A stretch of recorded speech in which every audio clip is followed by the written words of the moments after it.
Hi everybody, welcome to this week's episode of This Property Life podcast. I am joined this week by Dave and Darren of Michael Alexander Sourcing. Hi gents, how are you doing?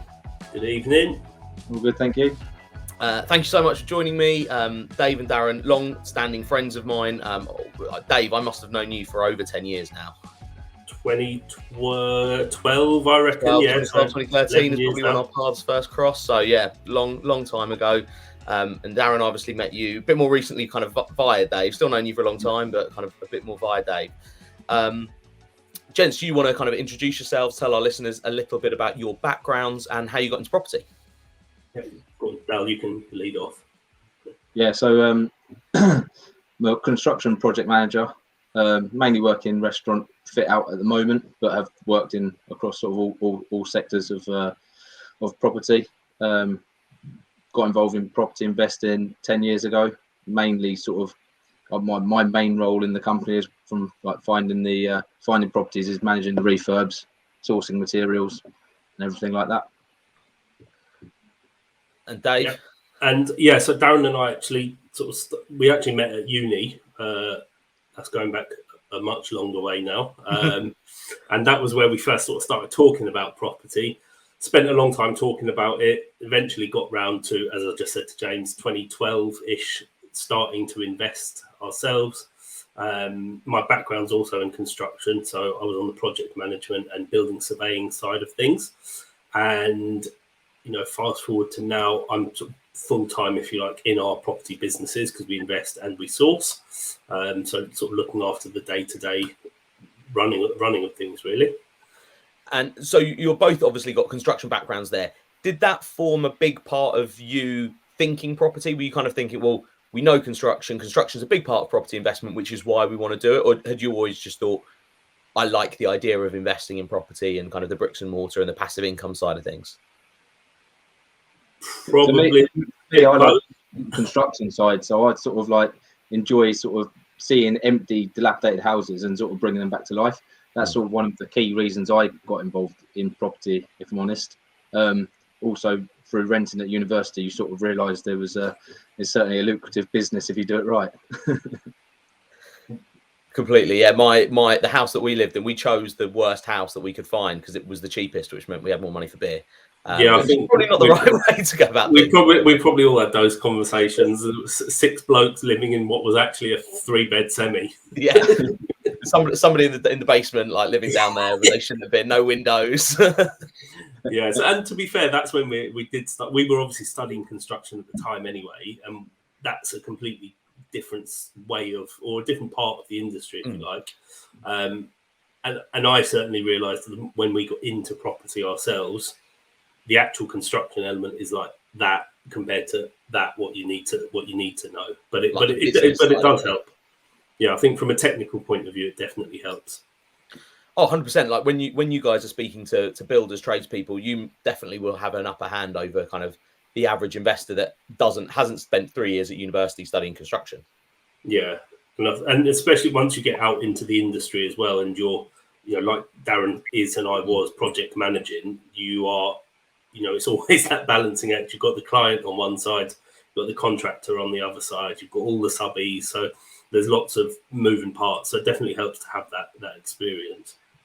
And have you guys always invested together? Has it always been kind of a joint business? Yeah, so it's always been a joint business from our first property back to 2012 actually, wasn't it, Dave? I think our first property, but it's always been joint. Yeah. So, and I know you're not based where you were when you started out. You were living in London when you started out. Were you investing down there as well? The very first one was. It was a flat. It was actually close to where I was living. So I grew up in Wembley. It was a flat in South Harrow, which is sort of 5-10 minutes up the road. Very typical. Bought it because it was close to home. We'd saved up a pot of money from working. That was what we could afford to buy. But at the moment, that's the only one that we done in London because it didn't take long to sort of move further afield. Was it kind of like just run out of money, realised that this has kind of taken all capital and there was a better way of investing elsewhere? Or yeah, it was that sort of very stereotypical, this is how much we've got, therefore let's buy something that's we can use that money for. But then you very quickly hit the end of that road and start looking around for alternative ways of doing things. And the the cash flow wasn't great for the money that we'd invested. Because it was London, we'd put all our money in and realised we're only making sort of £150 a month or something. It'd take a long time to save up to carry on. And I'm sure you could have got, or when you started buying elsewhere, you were getting £150 a month from slightly cheaper properties as well. Absolutely, exactly. Yeah. And we operate in relatively, in kind of effectively the same neck of the woods. We've got, sort of operate in similar territories. What kind of made you choose? And do you want to it's up to you whether you guys kind of share the investment location. Yeah. So we operate. We actually, because we actually started off in Northampton because we were in London. It was a little bit further out, but not all the way up to the north. And it worked. It worked for us at the time. We were both in full-time corporate jobs. Northampton was a really good market back then. It probably still is, but we realised after a few years there that again what we were looking for was getting a little bit squeezed. So we just took the same methods we were using and went further afield again. And that's how we basically ended up in Northeast Links. Yeah. And so you've got stuff in kind of Gainsborough, Grimsby, Cleethorpes. Yep. And you primarily kind of invest for yourself as investors. But then when and at what point, because it'd be great to talk to you. We've not had any sourcing agents on the podcast before, so it'd be great to kind of pick your brains on the sourcing side of things as well. At what point did you guys go, actually, we've got the opportunity to create another business within property here?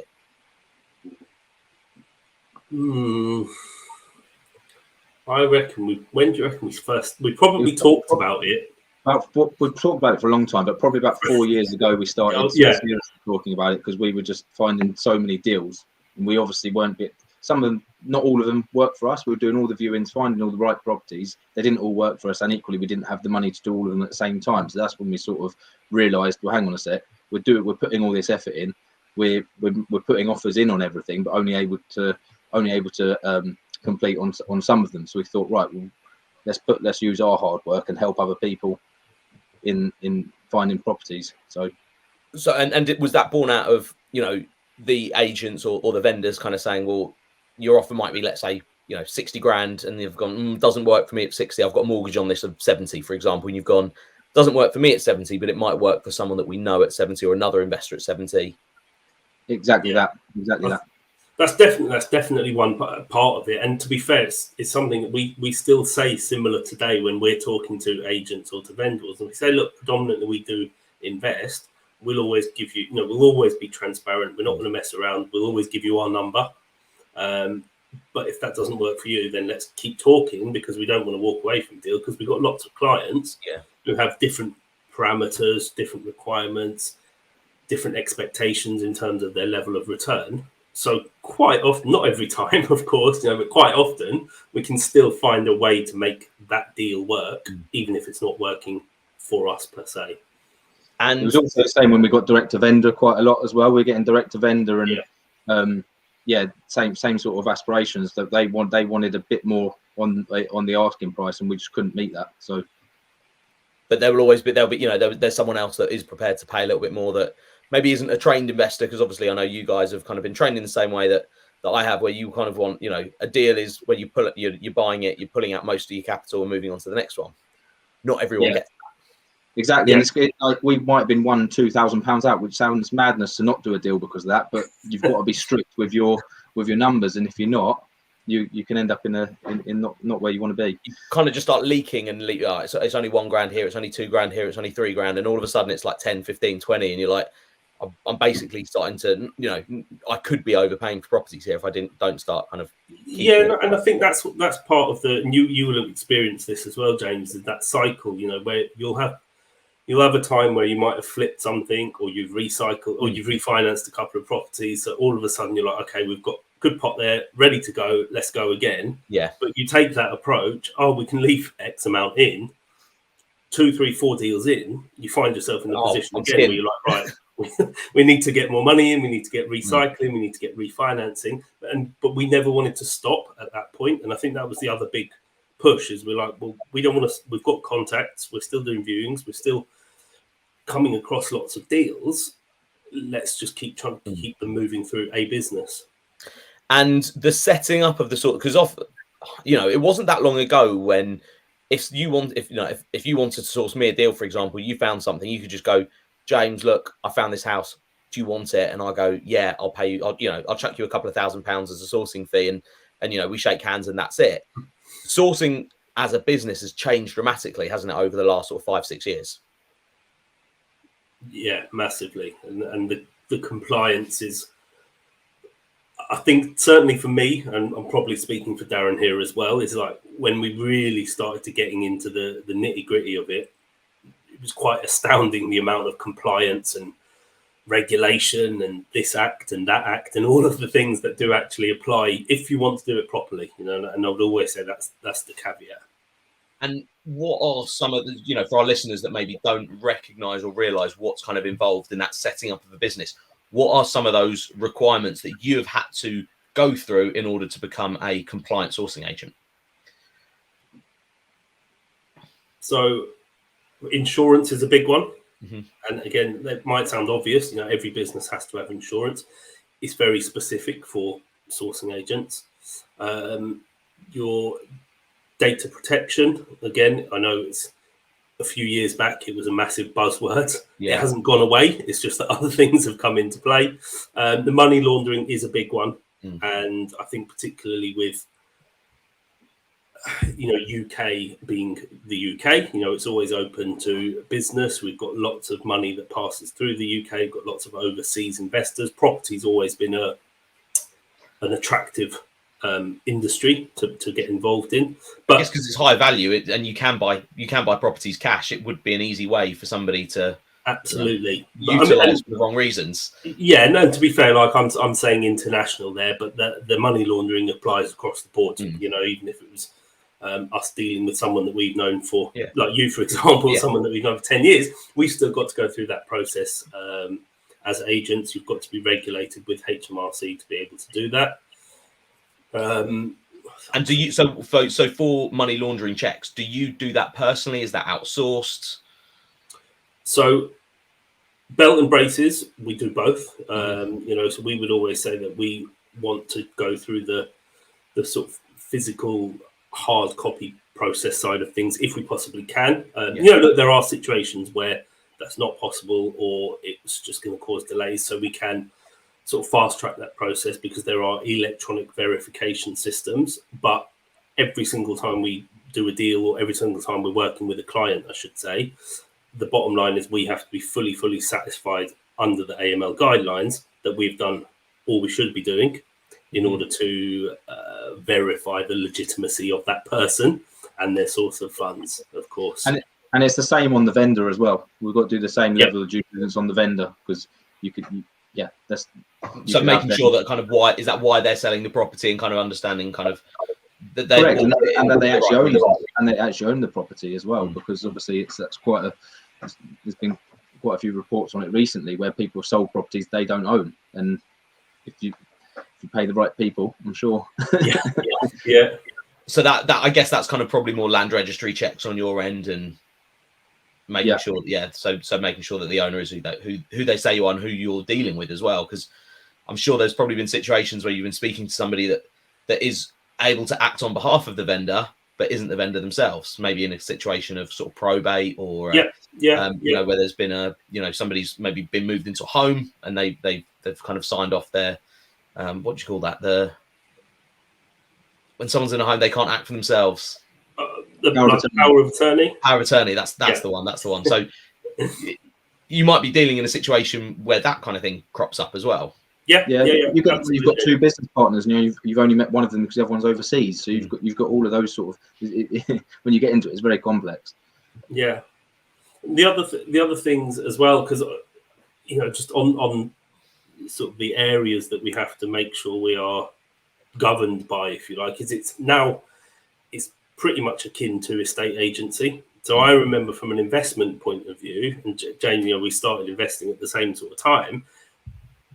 Back then, there wasn't even that many checks when you were buying a house through an estate agent, was there? It was just like estate agent was like, "Can you show me that you've got the money to do it?" Just so I'll take your word for it. Yeah. Whereas, and then obviously a few years ago, they brought it into the estate agency industry, and we had to, provide proof of funds up front, go through their AML processes, etc. It's the same now with sourcing, and I think it's only going to go one way. We've got governing bodies there as well in terms of the property ombudsman or the property redress scheme. You often see in estate agency windows that they will have the logo of whoever they are registered with as well. And what does that actually mean for somebody that maybe hasn't dealt with a sourcing agent before? What is the property ombudsman? What is the property redress scheme, and who does it benefit? So I suppose the simplest way is it's there to protect the client. We have to be registered with one of them.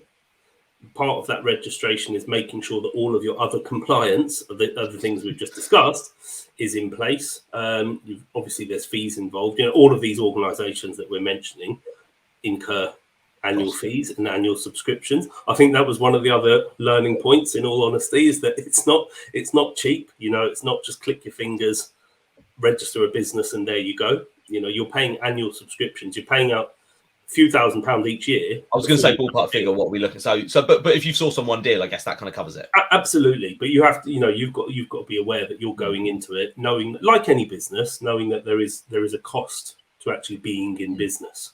So you don't want to be sitting on your laurels once you've got set up. Exactly. Yeah, you want it actually producing you income as soon as you can. Yeah.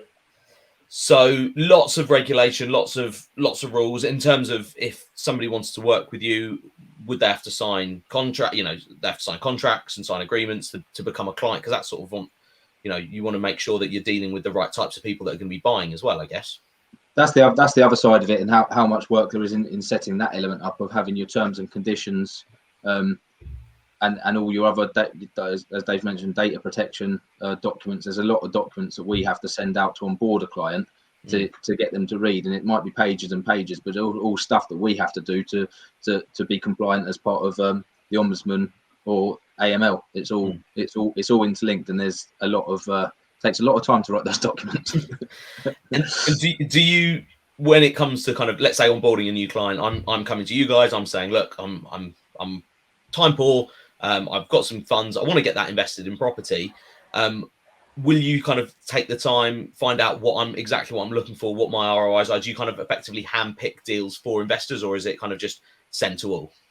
That's how we work. Yes, we don't have hundreds of clients. We choose to have less clients. We'll have an onboarding call with the client and understand. We, again, as part of the checks, we have to sort of we have to get to know the client. So we'll go through and talk about strategies, what your strategy is, funds available, number of deals that you want to do per year, all of that sort of thing. Big sort of data capture, really. That's sort of the very first process is that of the onboarding, and then after that we'll send out all of our documents.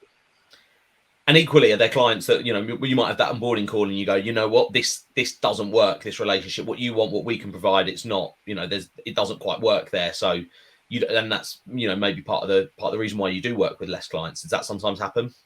Yeah, I think you go, Dave. Oh, sorry, I was just going to say, like we've had.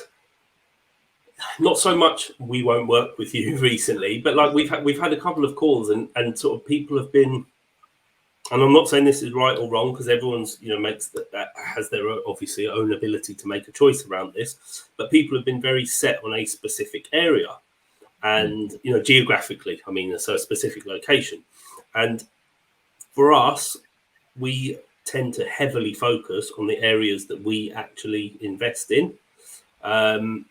And that's very much part of our ethos is, well, look, we can stand here hand on heart and say, we know that street, we know that particular part of town, we've got a good contractor to help you with X, Y, Z if you need it, we've got managing agents.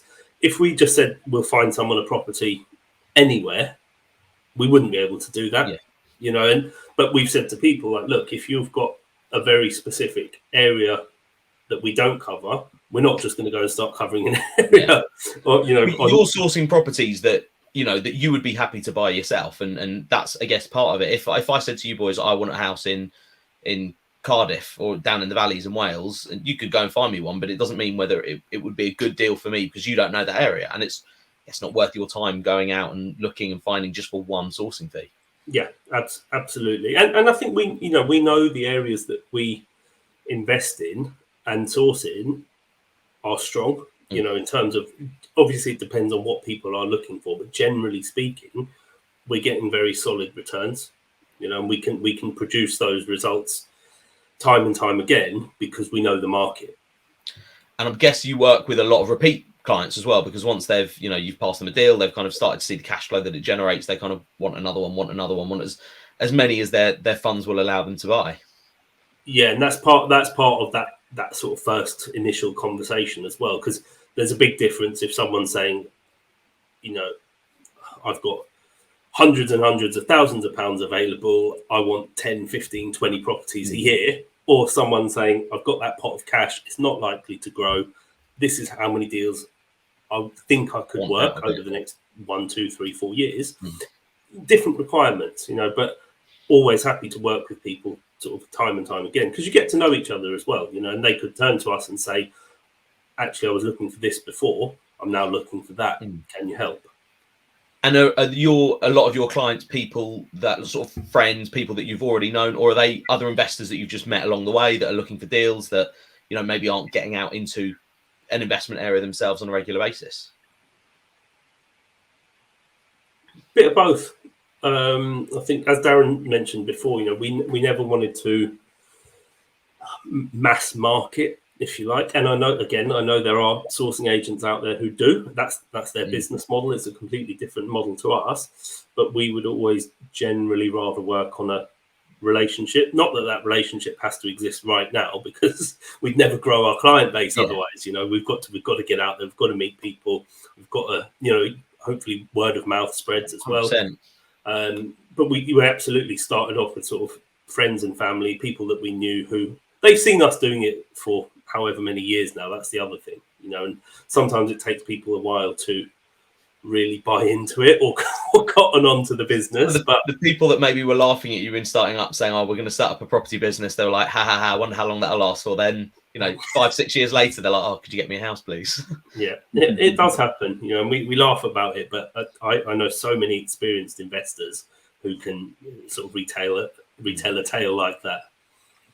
100%. And the kind of the types of deals that you find, strategy wise, what does that range from to? Most of the stuff we find is buy-to-lets. We've got we have recently sourced a conversion of a care home to an HMO, which we're still while I'm working on the project management side of that, due to complete this week actually. But generally it'd be buy-to-lets that we're finding. And HMOs as well. Do you guys deal with HMOs? Yeah, absolutely. Because we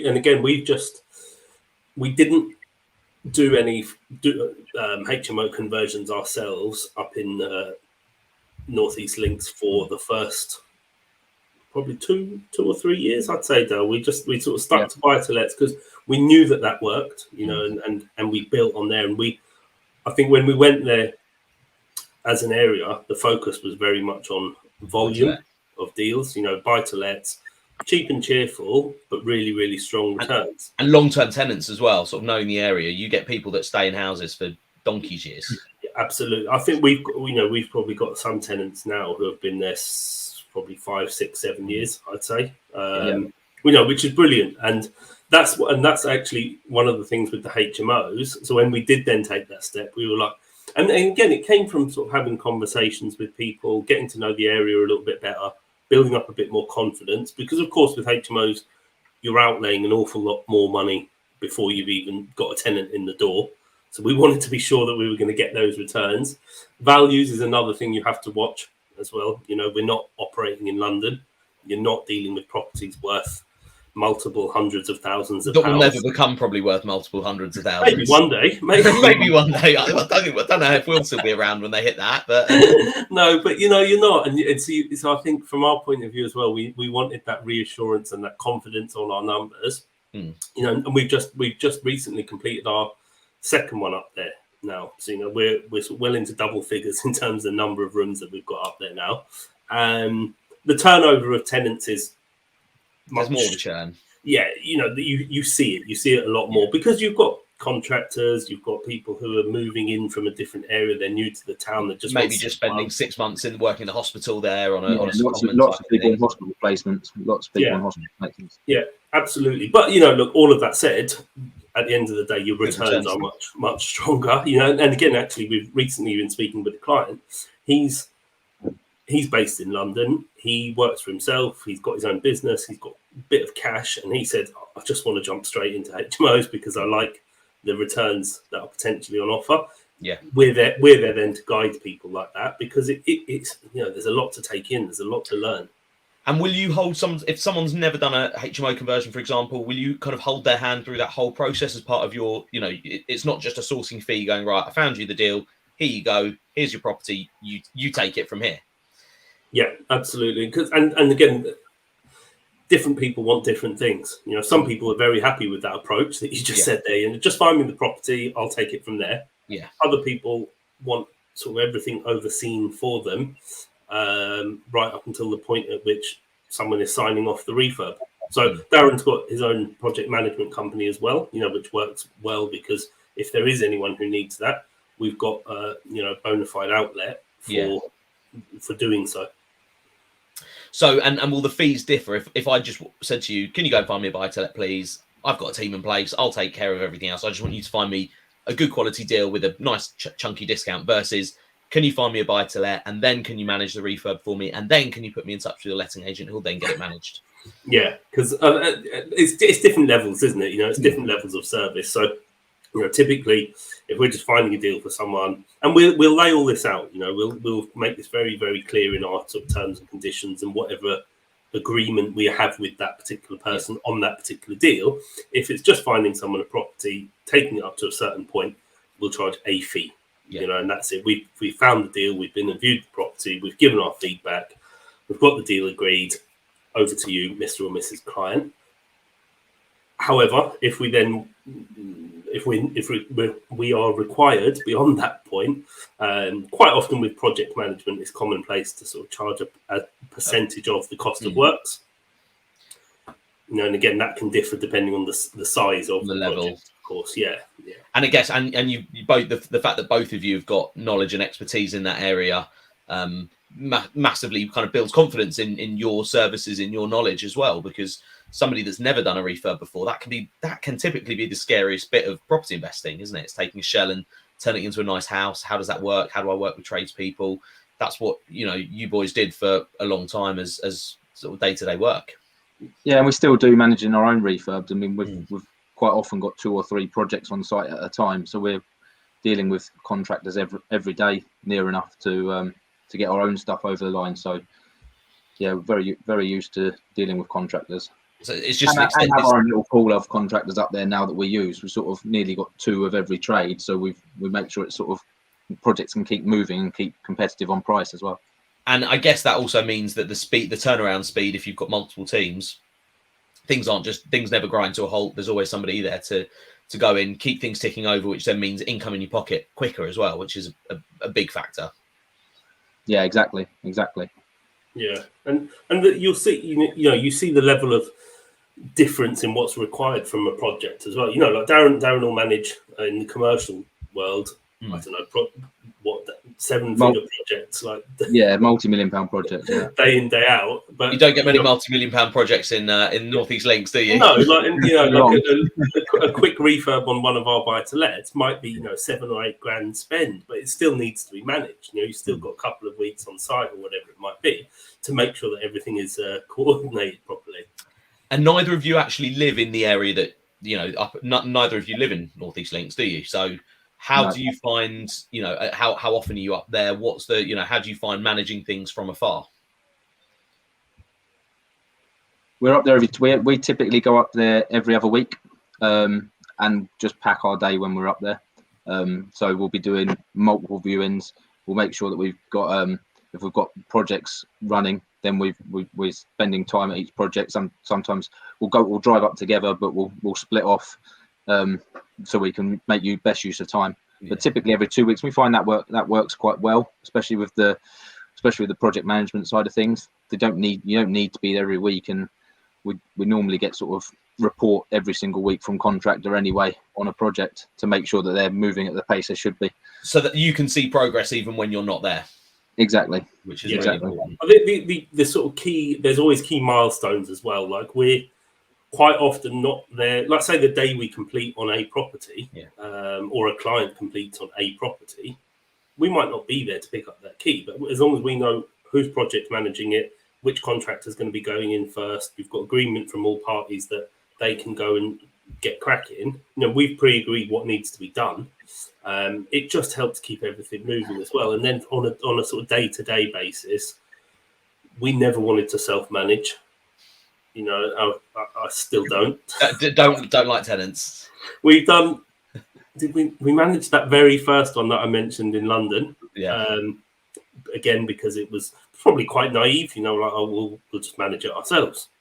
But again, there was probably 150 pieces of legislation less back then with regards to managing a tenancy. It was literally just like, sign this AST, pay me some money, and away we go. That was it. Now you've got to do all sorts of checks, all sorts of compliance from a management point of view. So we outsource that element to our local friendly professional managing agents, and they're excellent. They keep on top of everything for us. And you can then, that your clients can be using that same letting agent as well, because if it's good enough for you, they're kind of thinking, well, it's going to be good enough for me as well, which is nice. And that's a massive win-win. Our letting agents really appreciate it when we recommend their services to someone. Someone really appreciates it, as you said, that we're passing on a trusted contact of ours to look after their precious stock. 100%. And that they're going to look after a client's property as well as they can look after yours, which is going to incentivize repeat business for you guys.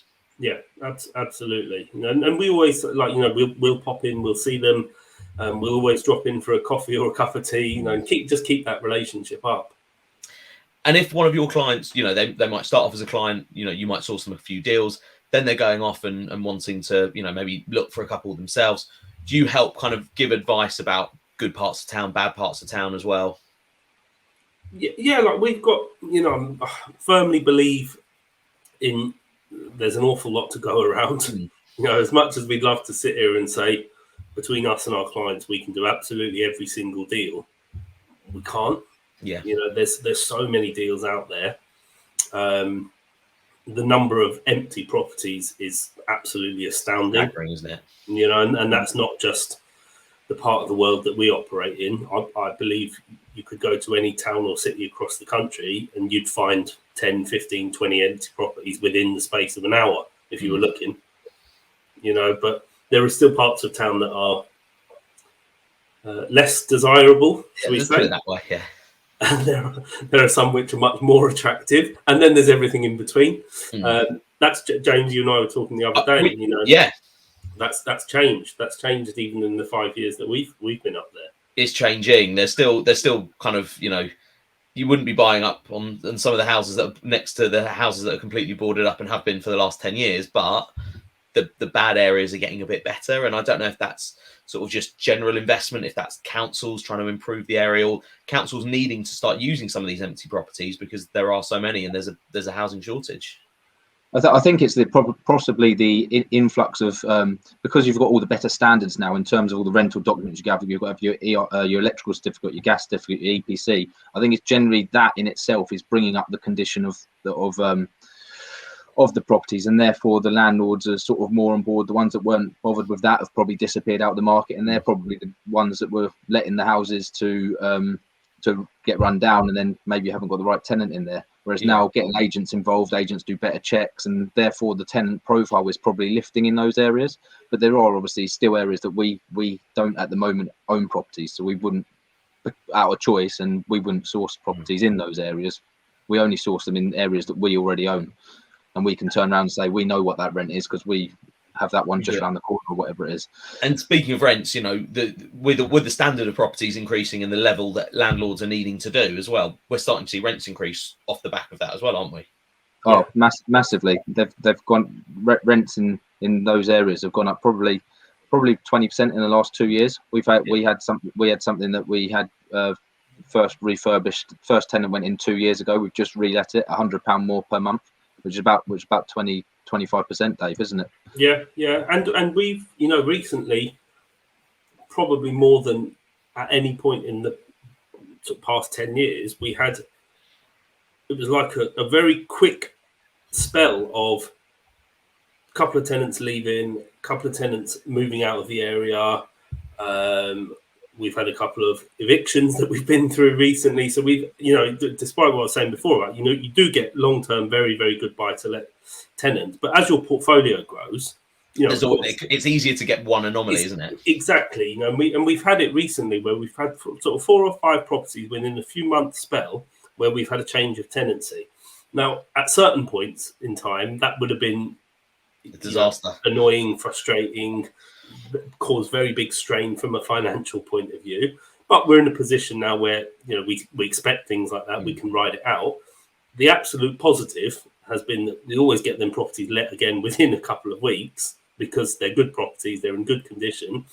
And as Darren said, every time we relet something, the rent has shot up. That's not necessarily us going in and doing loads of refurb because we haven't. That's just the market. It's the market. The market has dictated that property that was £450 a month is now at 575. Yeah. And so you probably get, you're getting best part of £650-700 a month more for those 5 that you just relet. Absolutely. Because we sit down every year, as you do, or as you should do in business, you set your goals, you look at what's what. And one thing that we always say is, where are our rents now compared to where they should be? And I think from an ethical point of view, we absolutely, with everything else that's going on at the moment, we wouldn't just across the board go to all of our tenants and start serving notice or start massively upping rents or anything like that, because I don't think it's right, and we don't need. You wouldn't like it happening to yourself, so you kind of go, well, if I wouldn't like someone to do it to me, I shouldn't be doing it to someone else. Yeah, and but we have, by the same regard, recently had that conversation with our managing agent about, look, where are we with rents? Some of them are where tenants have been there for 3-4 years, and we haven't touched that rent at all, because it worked at the time. They're good tenants. We want to keep them. We'll have conversations with people. I rent myself. I had that conversation recently from my landlord. She said, look, this is what we're proposing. Is that all right? And I went back and said, yeah, fine. Yeah. Like, you expect it because inflation is up, 10%. So you kind of expect life to get a bit more expensive. Yeah, but we would always rather take the approach that we ask the question, and if it's going to cause someone serious issues or put someone in a difficult position, we won't do it. 100%. Yeah, we've got one tenant there, a month and a bit, maybe 5 weeks behind on, and we've done the same thing. We utilize the same letting agency in that kind of neck of the woods. Yeah. And our letting, a lot of our tenants were kind of off the pace when it came to, and they said, look, we'd recommend you put it up by kind of what X percent. We said we don't need to do the X percent. We can do a little bit less than that and kind of make it easier for everyone. But the ones that are already behind on the rent, let's not do it for them until they're kind of, back treading water again. Caught up. Yeah. And we had it recently, especially you think back to 2020, 2021, when all the COVID business was going on. There was a lot of people who had challenges there, and we absolutely said to people, like, look, if something changes in your life or your work situation, please just let us know, because we'd rather keep you as a good tenant, but work with you, even if it takes you a little while to catch up. And we did. We had a couple of tenants, probably took them, Dale, best part of a year to catch up, but they did, and there was no pressure on them. It was just they wanted to, they wanted to sort of get back to where they should be, and we worked with them to do that. And they want to stay in the property because, ultimately, we've all been taught and trained to do properties up to a good standard and create good homes for people. Yeah, and that's one thing that we will always say is we probably do spend more on our refurbs than what a lot of people would. We don't necessarily, on the sourcing side of things, we don't necessarily expect our clients or say to our clients, you need to spend that much money. But we often share pictures of, look, this is how we finish our properties. It's going to cost you a little bit more to do that. But, you'll get an extra £50 a month on the rental side of things. So exactly. And you'd like to think that if you give someone a nice property, it doesn't always work, but if you give someone a nice property, you want them to keep it nice. But they are sort of paying a good rent for it. If I had to ask each of you what the best thing, the thing that you enjoy most about having a sourcing business is, what would that be? I think it's just talking to other people who want to get started in property and probably don't know how, and using our level of knowledge and expertise to sort of guide them and sort of show them, open their eyes up to what's a good deal and what's not. Yeah, I think that's the main one for me, really. Yeah, and I think for me it's similar, but it's we kind of, and I'm certainly guilty of this, is once you've been investing for a while, you kind of take it for granted. You're just like, oh, you absolutely shouldn't, but you get blasé about things, don't you? Like, it's another house, it's another deal. But that's only because that's what we do now, whereas actually you've got people there who are starting out. I'm a massive believer in people, doing their own thing, building their own businesses, if that's what they want to do. And if we can be a small part of that, happy days, and we pass on that knowledge that it's taken us a long time, an awful lot of blood, sweat and tears to build up to. Excellent. Thank you so much for joining me this evening. If any of our listeners do want to get in touch with you and utilize your services, what's the best way in which to do that? I know you two are a little bit anti-social media, so how can our listeners get in touch with you guys? Yeah, well, you won't find us on Twitter or Instagram or TikTok or anything else. Hey, why aren't you doing TikTok dances? But you can email us. So Darren is Darren at masourcing.co.uk. I'm Dave at masourcing.co.uk. We'll ping perfect. those. Yeah, we'll get them in the show notes. So listeners, I'm sure they'll be in the show notes as well. If you want to get in touch with Dave and Darren, they'll be more than happy to help you and to source deals. And you are actively taking on clients at the moment, aren't you? Absolutely, yeah. And look, we're very, very much focusing on this business of ours now as well, because we've got to that point where we've, the last few months, probably the last year, where we said, right, we really do want to build and develop this now. So that's where a lot of our attention is going. Mm-hmm. Excellent. And running a sourcing business isn't as easy. And if somebody is going out there and working with a different sourcing agent that isn't fully regulated, hopefully you've shared tips with them this evening or today that they can listen to and understand and sort of just vet and verify the letting agents, the sourcing agents that they are working with as well, to make sure they're fully above board. Yeah, absolutely. Just and if there's something that you're not sure about, just ask them. And for me, that's always a good tester in business. Is if you're asking people things that or you expect that they should be doing or not be doing, whichever way around it is, they should be able to share that answer with you. And if you're hearing stuff that you're not too sure about, or you don't like, or you don't get the right feeling from it, just go elsewhere. Because at the end of the day, we're talking about properties. We're not talking about spending a tenner down, the local shop, are we? It's tens of thousands of pounds. Yeah, absolutely. Fantastic. Well, thank you so much for joining me today, gents. I hope our listeners have enjoyed this episode of understanding kind of the ins and outs of what is involved in running a sourcing business, how to work with sourcing agents as well. And if you are time poor but want to get started in property, people like Dave and Darren are definitely the way in which you can start doing that for yourself as well. So thank you so much for joining me today, gents. Brilliant. Nice one. Thank you, James. Thank you. And I'll be seeing you very soon, boys. Nice one. See you later. See you later. Bye. Thanks, everyone.